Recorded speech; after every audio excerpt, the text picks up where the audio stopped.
SP office वरिष्ठ किराणी Sudhir Kumar Patnaik अवसरकालीन विदाय संबर्धना। Brahmapur SP office रे दीर्घ वर्ष धरी कार्यरत वरिष्ठ किराणी सुधीर कुमार पट्टनायक को शनिवार अवसरकालीन संबर्धना प्रदान करा।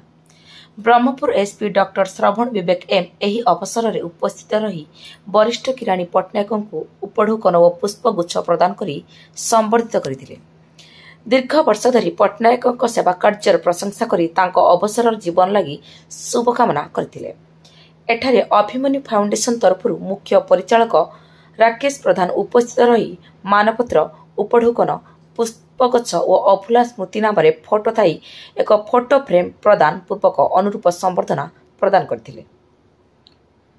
अन्य मानक मध्यरे फाउंडेशन तरफ ऋषिदेव साहू, चिंतामणि साहू, राजेश प्रधान, पुलिस मानक तरफ देवेंद्र कुमार राउत, सदानंद स्वाई, बसंत बेहरा, स्निग्धाराणी पात्र, सुकांत बेहरा, हलधर पृष्टि, तन्मय मिश्र, बबिता प्रधान, शरत नायक, प्रणति उपाध्याय, प्रीति रंजन प्रहाराज प्रमुखों समेत बहु पुलिस कर्मचारी उपस्थित थिले।